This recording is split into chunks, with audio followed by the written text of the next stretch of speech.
जी नमस्कार, सभी का स्वागत है आपकी अपने YouTube चैनल परिवार पर। आज इसी वीडियोज के अंदर ऐसे तथ्यों पर बातें होगी, चर्चाएं होगी जो कि 8वें पे कमीशन और साथ ही 1 फरवरी को जो बजट आ रहा है भारत सरकार के द्वारा जो लाया जा रहा है उसमें कर्मचारियों को क्या मिलने वाला है।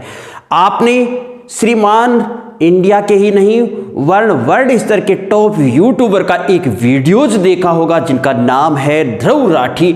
उन्होंने अपने वीडियोज में क्या शंका प्रकट की है और किस प्रकार से उसकी क्लिप भी आपको, उसका छोटा सा प्रूफ उदाहरण भी आपको इसी वीडियोज के अंदर मिलने वाला है। तो बने रहिएगा वीडियोज पर और देखिएगा पूर्ण वीडियोज, क्योंकि ये सरकारी कर्मचारियों के हितार्थ एक आवाज है। 8वां पे कमीशन कहीं 7वें पे कमीशन की तरह कर्मचारियों के साथ छलाव तो न कर जाए। जो कर्मचारियों के सामने सवाल खड़े हो रहे हैं कि भारतीय जनता पार्टी की सरकार हो या फिर कोई और सरकारें हो, सदैव कर्मचारियों के लिए कुछ न कुछ कटौतियां करती ही नजर आ रही है। हालांकि हम ये नहीं कह सकते 6ठा वेतन आयोग था वो कर्मचारियों के हितार्थ बहुत ही मजबूत वेतन आयोग था।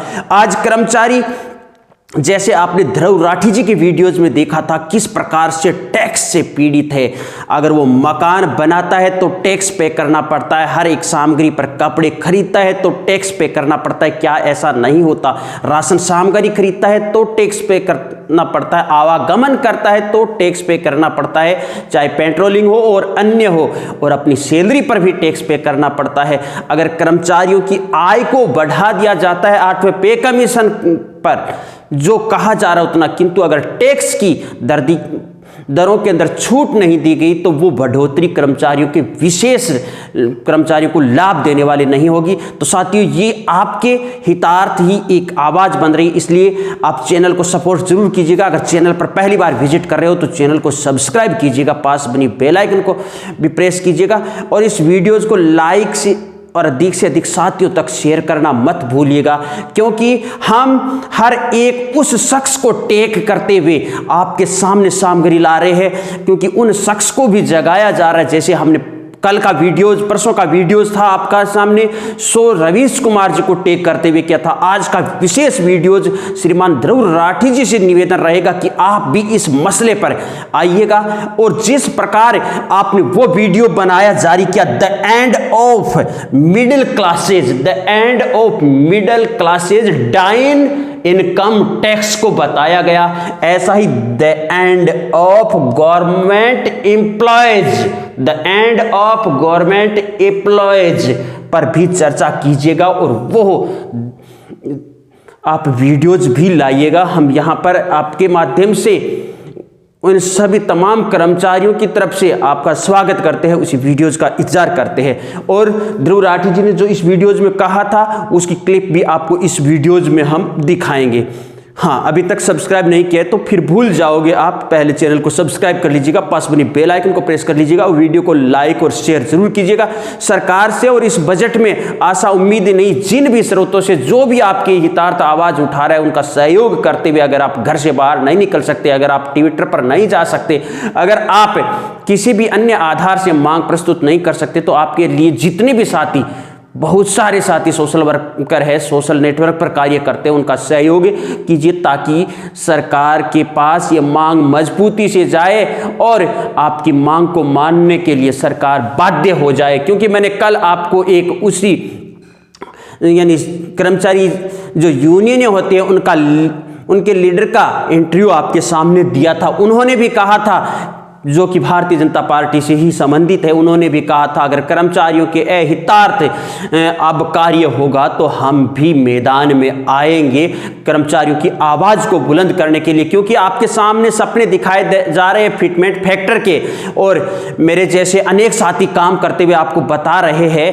कि भैया जी इतना अधिक फिटमेंट फैक्टर मिलेगा। इससे पहले हमें इस का इतिहास समझना चाहिए, किस प्रकार से वर्दी होती है, किस प्रकार गवर्नमेंट एम्प्लॉय कम होते जा रहे हैं और किस प्रकार गवर्नमेंट एम्प्लॉयों की सैलरी है वो अधिक से अधिक खर्च होती जा रही है। वो देखिएगा, समझिएगा। आज गवर्नमेंट एम्प्लॉय की हकीकत में ही दशा इतनी अच्छी नहीं है जितनी एक समाज के अंदर बताया जा रहा है। समझिए, सबसे पहले आइए सब्सक्राइब कर लीजिएगा, ठीक है, सबसे पहले 1946-47 का दौर देखिएगा, जहां पर पहला वेतन आयोग आता है। उस वक्त कर्मचारियों की संख्या मात्र 15 लाख थे, मतलब लाभार्थी पेंशनधारी और कर्मचारियों की संख्या 15 लाख थी।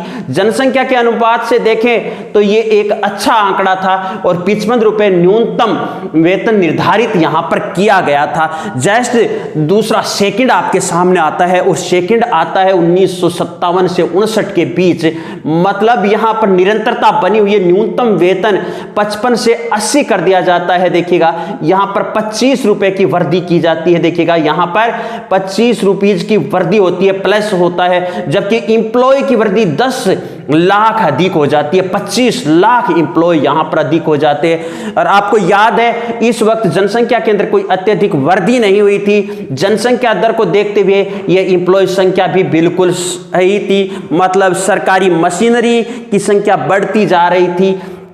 आगे हम देखते हैं तीसरा वेतन आयोग आता है 1970 के अंदर, जो कि न्यूनतम 185 निर्धारित करता है रुपीज, 185 रुपीज निर्धारित करता है। लाभार्थियों की संख्या 30 लाख हो जाती है, मतलब प्लस 105 रुपए बढ़ते हैं, जबकि 5 लाख कर्मचारियों की संख्या में वृद्धि होती है। साथियों याद रखना ये जनसंख्या कम वाला दौर था और जनसंख्या कम वाले दौर के अंदर ये 5 लाख कर्मचारियों की वृद्धि होना भी एक अपने आप में अलग ही था। फिर अपन अगले आगे चलते हैं, चौथा वेतन आयोग देखते हैं। तो चौथा वेतन आयोग क्या कहता है, देखिएगा 1983 से 86 के बीच आता है। ये न्यूनतम वेतन 185 से ये जंप मरा करके कर देता है 750 रुपए, 750 रुपीज। जबकि यहां पर भी गवर्नमेंट एम्प्लॉय या लाभार्थियों की संख्या के अंदर जो बढ़ोतरी होती है वो होती है, देखिएगा तकरीबन 5 लाख के आसपास होती है और 35 लाख यहां पर हो जाते हैं, 35 लाख यहां पर हो जाते हैं। फिर आगे अपन चलते हैं, पांचवा वेतन आयोग 1994-97 में आता है, पांचवा वेतन आयोग। और न्यूनतम वेतन यहां पर देखिएगा जंपिंग 750 से कितनी की जाती है, 2550 रुपए न्यूनतम वेतन हो जाता है। और लाभार्थियों की संख्या 5 लाख पुनः वृद्धि करते हुए ये भी 40 लाख हो जाती है। आगे अपन को चलना होगा, देखिएगा छठा वेतन आयोग। छठा वेतन आयोग जो कि आज तक के वेतन आयोगों में कर्मचारियों के लिए सर्वाधिक खुशी देने वाला वेतन आयोग था। छठे वेतन आयोग को समझते हैं तो यहां पर देखिएगा वेतन वृद्धि की बात करते हैं तो आपकी 4450 रुपए वेतन वृद्धि के साथ न्यूनतम 7000 निर्धारित कर दिया जाता है। और लाभार्थियों की संख्या 20 लाख वृद्धि होती है, लाभार्थियों में 20 लाख अचानक, मतलब कहा जाता है इस समय गवर्नमेंट सेक्टर के अंदर कर्मचारियों की संख्या के अंदर सर्वाधिक वृद्धि हुई थी। और ये चीज आगे अपन 7वें वेतन आयोग की तरफ जाते हैं तो 7वां वेतन आयोग यहां 7000 से वृद्धि 5200 रुपए की करता हुआ देखिएगा। यहां पर आप लोगों के सामने तकरीबन वेतन आयोग की यहां पर चर्चाएं होती है तो यहां पर 18,000 न्यूनतम किया जाता है, मतलब यहां पर तो खूब सारी संख्या हो गई है भाई, 11,000 की वृद्धि हो गई है। ये आगामी के लिए है, यहां पर आपकी 11,000 रुपीज की वृद्धि हो गई है, 11,000 रुपीज की वृद्धि हो चुकी है और 40 लाख कर्मचारियों की संख्या बढ़ती है। अब यहां से दौर अपना 8वें वेतन आयोग की तरफ चलता है। 8वां वेतन आयोग अगर संख्या लाभार्थियों की देखें तो 115 लाख है, मतलब लाभार्थियों की संख्या में गिरावट आई है। लाभार्थियों की संख्या में 8वां वेतन आयोग गिरावट दर्ज कर रहा है। 8वें वेतन आयोग में जिस अनुपात से लाभार्थियों की संख्या में वृद्धि होनी चाहिए थी उस अनुपात से वृद्धि नहीं हो रही है। इस चार्ट को अगर हम समझते हैं तो इसका मतलब कर्मचारी सरकारी क्षेत्र में कर्मचारियों का रुझान थोड़ा कम हो गया है, या फिर सरकारी क्षेत्र में सरकारों के द्वारा रोजगार जो दिया जाता है उस रोजगार देने की प्रतिशतता में कमी आ चुकी है। दूसरी बात, क्योंकि मशीनी युग है जहां पर 10 व्यक्तियों का कार्य क्षमता की जरूरत हुआ करती थी, वहां एक मशीन एक व्यक्ति कार्य कर रहा है। ऐसी स्थिति के अंदर अब न्यूनतम वेतन कितना होगा, और न्यूनतम अगर वेतन होता है तो इसी के बीच आपकी टैक्स जो कि सबसे पहले तो आपके सामने अभी बजट आ रहा है, अभी बजट आ रहा है, हम टैगिंग करके चल रहे हैं सभी चीज़ को, और इसी बजट के अंदर कर्मचारियों की देखिएगा 10 लाख से लेकर के 15 लाख तक की आय है वो टैक्स फ्री होनी चाहिए, टैक्स फ्री होनी चाहिए। अब यहां पर कहा जाएगा कि फ्री, अगर चलो ठीक है, अगर टैक्स फ्री 10 से 15 सरकार नहीं करती है तो सरकारी कर्मचारियों के लिए इस प्रकार का प्रावधान होना चाहिए कि सरकारी कर्मचारियों के लिए खाद्य सामग्री खरीदने के लिए अलग से व्यवस्था होनी चाहिए, अलग से मार्केटिंग की व्यवस्था होनी चाहिए, ताकि जहां से खाद्य सामग्री वो खरीद रहे हैं उन खाद्य सामग्री पर उनको टैक्स ना देना पड़े, जहां से वो कपड़े खरीद रहे हैं उन पर उनको टैक्स ना देना पड़े, जहां से वो तेल वगैरह अन्य मकान हाउसिंग की चीजें खरीद रहे हैं वहां पर, यानी बाजारी टैक्स कर्मचारियों को नहीं लगना चाहिए, कर्मचारियों का बाजारी टैक्स नहीं लगना चाहिए। अगर इस टैक्स इसके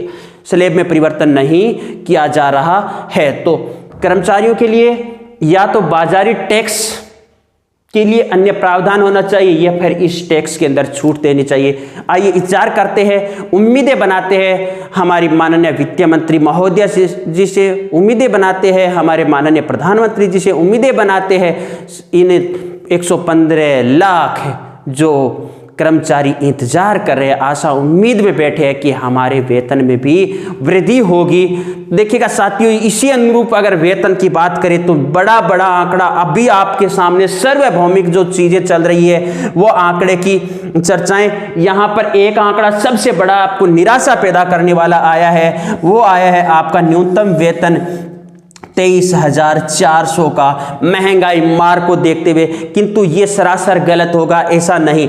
दूसरा आंकड़ा जो आ रहा है आपके न्यूनतम वेतन के अंदर 36,000 की, यानी ये बेसिक सैलरी न्यूनतम 36,000 बेसिक की, तो यहां पर कुछ ना कुछ उम्मीदें बनती है 36,000 के ऊपर, किंतु जो कर्मचारी संगठन मांग कर रहे हैं वो तो 3.68 की है, 3.68 की मांग है कर्मचारियों की। तो अगर 3.68 न देकर के केवल फिटमेंट फैक्टर 3 ही देती है सरकार तो ये आपका 54,000 न्यूनतम बेस हो जाता है, और हम यहां पर मान करके चल रहे हैं तकरीबन न्यूनतम वेतन यहां पर हम मान करके चल रहे हैं 40,000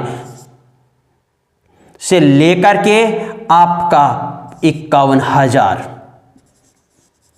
साथियों, इसी आवाज को निरंतर बनाए रखने के लिए और सरकार के कानों तक पहुंचाने के लिए आप बने रहिएगा चैनल पर। और रही बात जो भी चीज़ें आपके लिए दी जा रही है उनमें सफलता हमें कब मिलेगी, आप लोगों को कब मिलेगी, क्योंकि हम सब एक ही जैसे हैं। कर्मचारियों की आवाज़ किसी भी माध्यम से सबसे सशक्त माध्यम ये मीडिया माध्यम माना जाता है, उसके माध्यम से उठाना ज़रूरी है। तो आइए साथ जुड़िए, आपका सहयोग हम करें, हमारा सहयोग आप करें। चैनल पर पहली बार अगर विजिट कर रहे हो तो चैनल को सब्सक्राइब करें, पास बनी बेल आइकन को प्रेस करें और वीडियो को अधिक से अधिक लाइक और शेयर करना मत भूलिएगा। अगली मुलाकात होगी अगली वीडियो के साथ। मैं लेता हूं अनुमति। जय हिंद, जय भारत।